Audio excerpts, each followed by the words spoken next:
Just when you thought Disney adults couldn't get more annoying, this comes out.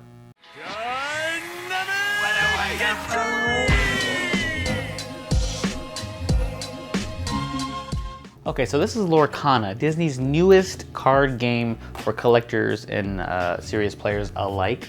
What they want you to believe is that you are an Illumineer and you're wandering across the world of Disney and you're collecting pieces of lore, hence Lorcana, to accomplish your mission within the realm. And this is also another chance to see some of your favorite Disney characters in a different light, in a different way, maybe cooler, maybe stronger, maybe a bit dumber, who knows? All this is just a long way to say that Disney has a new card game that pretty much plays like Magic the Gathering. So if you're familiar with that and that whole system, then you can jump into this game rather easily.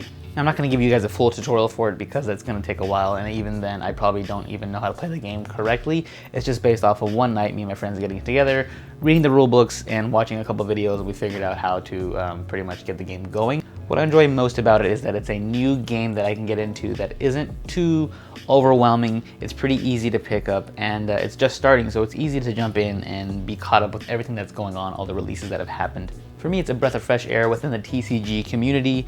If you follow our channel and you've been subscribed for a while, you know that I do dabble in Yu-Gi-Oh! That's what mainly my TCG of choice is.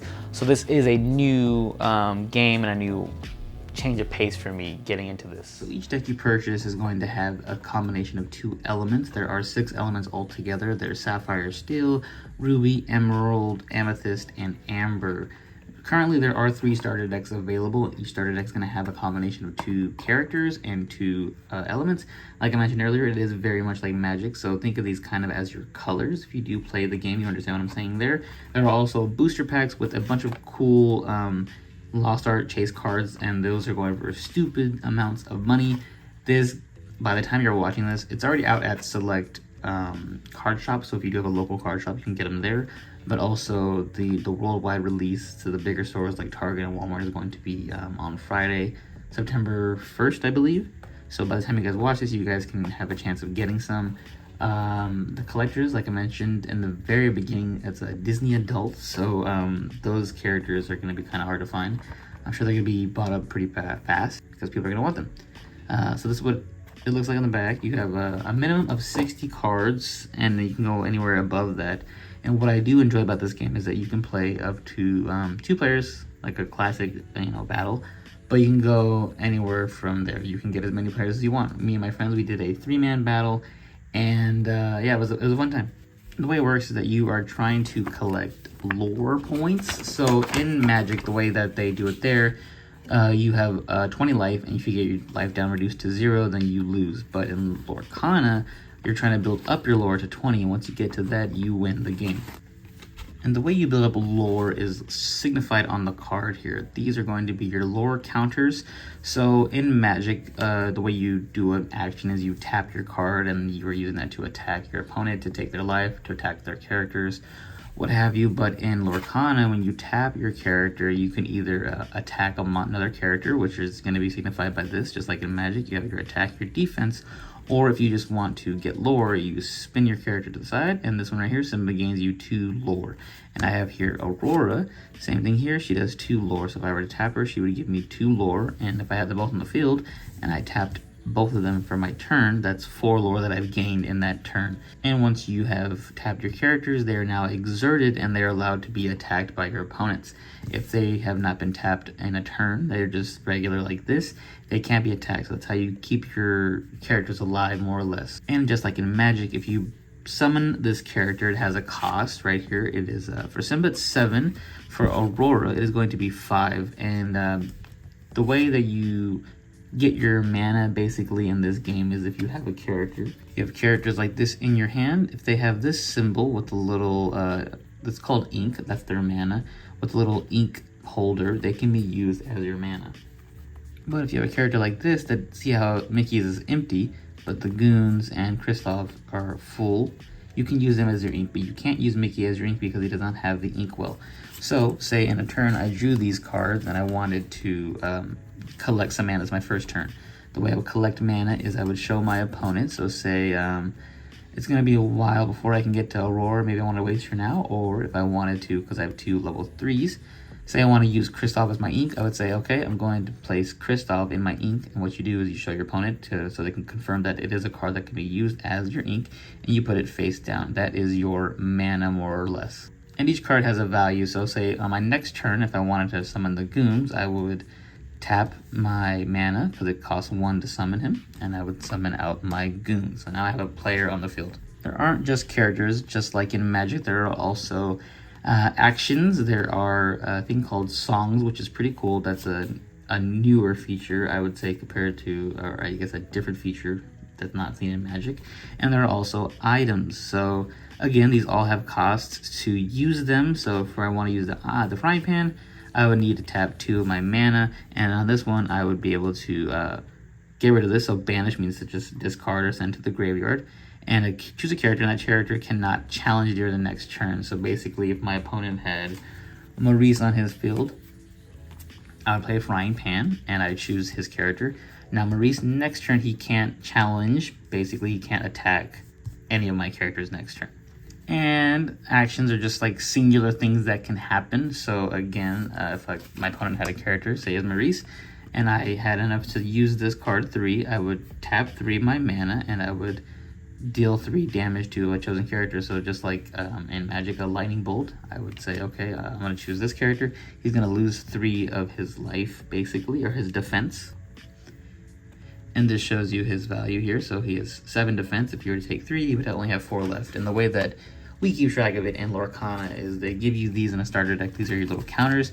So they have a -1, -3, and you just put them on your character. So we know pretty much the next turn, hey, Maurice next turn only has 4 defense. So if we want to get rid of him, we have to attack him with something 4 or above, or a combination of, characters that equal 4. And with the songs, they're kind of like actions, but they have a special ability where if a character is strong enough, so like say I had Simba, he's a cost of 7. It says right here, if a character has cost of 5 or more, they can sing the song for free, but they would have to waste their action. They would have to get tapped to use it. And once they use it, each player will discard their hand and draw 7 cards, which is pretty strong. But if you didn't want to use your character, you want to waste Simba's action for that turn, you can just pay 5 mana to use this card. And what I like most about the game, it's not like Magic where you're constantly trying to attack your opponent and get their life away. You could leave your opponent alone the whole time as long as you're doing your own thing. So say I have all these characters on the field. I showed you earlier, the lore values, 2, 4, that's another 1, so that's 5 if I wanted to. I could just tap all of them in a turn, I gain 5 life. And, if I do that 4 times, I win the game. So your opponent doesn't have to try to stop you. So it's not always about trying to, weaken your opponent. It's always about a strategy of how you want to play the game. And the art of all these cards is just so cool. If you are a fan of Disney, you're going to love all of them. You're going to see a bunch of cool arts of these characters that you've never seen before. You're going to see characters doing things that you don't see in the movie sometimes. And it's going to have little quotes on the bottom. It's just like, it's really fun that they're doing something like this. It's just like a nice wrinkle within the Disney universe. And there's so much potential for them to do more, to add more characters. Like, personally, I would love to see just like a Goofy movie could be put into this. Like, you can have Powerline would be a cool card to have. I would love to see like Iron Giant, but what they have so far, like a Moana, there's just a good collection of characters that you can see here. And I mentioned earlier, there are like the Lost Arts or the higher rarity cards that you can get. And those arts are crazy. I'll put a couple of them on the screen for you guys to see them. So if you did just want to end up collecting some of them, you can do that too. You don't have to play the game. A lot of people will just want the cards just to have the cards because they're their favorite characters or whatever. Now, whether or not the hype can stay at max hypeness, I don't know. We'll see how it goes. But at my local card shop, it was pretty exciting. There was people buying them left and right. I do think most of the product did sell out. I know one of the starter decks specifically wasn't even available because people bought it. It was the Mickey Mouse one, of course. But they were limiting us, so I don't know if they're going to be limiting by the time you guys see this, but at my local card shop, we were only able to get 1 starter deck and 3 booster packs. But it definitely is an exciting time. I do enjoy having a new card game to keep up with. I did not play the One Piece game. That was pretty fun. I hear from people who do play it. The Dragon Ball Z game never really caught on. There's a My Hero game. There's so many different card games that didn't really catch on, and there's some that are just so hard to like break through the TCG medium because it always has only been Pokemon, Magic, and Yu-Gi-Oh! I don't know if Lorcana does have the staying power to get through to that, and if they're going to be competitive enough, because at the end of it all, I do feel like it is pretty casual. It's not super competitive, but that's not to say that it can't become competitive in some sort of way. I'm sure there's ways that people are going to find to really, you know, hone in and make it a little bit more competitive. They can, I mean, like, it is in its infancy stage, so there's so many things that they can do to regulate things or make things better. Just like with the ban list in Yu-Gi-Oh! And Magic, there's certain cards that you can play, certain cards you can't play. People find ways to abuse strategies. Who knows? But so far, I am really enjoying the game, and I do suggest that you should pick up some if you are a fan of Disney at all, or if you are a fan of just any TCG players, or Magic specifically. I do recommend this. I think it is a fun time. And the best part is you're not limited to just you and one other person. You can play with as many people as you want. That has always been a big draw for me within, you know, Commander Magic, because you can just play with more than 2 people. It gets a little boring after a while, and especially if you're with a friend group of just 3 and one person has to sit out, that's never fun. So the fact that you can play all at once makes it that more appealing for me, and I'm sure a lot of people out there watching this will be pleasant to hear that as well. Did I say pleasant? I meant pleased. You guys would be pleased to hear that as well, not pleasant to hear that.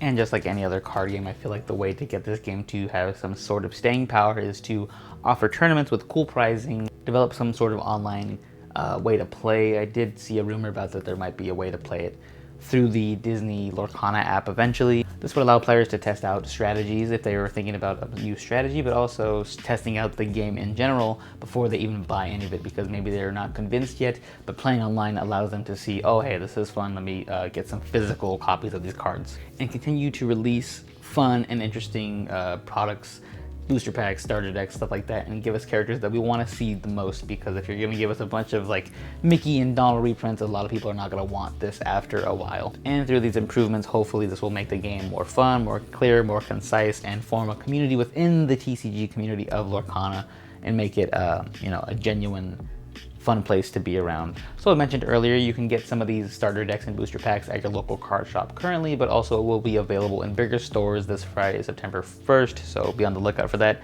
Who knows if it's going to fly off the shelves, who knows if it's going to get limited, but those will be the ways that you can get a hold of some of these cards yourself. And that's Disney Lorcana in a nutshell. Hopefully you guys have found something helpful in this video, maybe convince you to buy it, or maybe convince you not to buy it. But either way, thank you guys for watching, and as always, subscribe down below, comment down below, maybe some of your favorite cards that you've seen, some cards you want to see, and all that fun stuff. And until then, go play something you enjoy.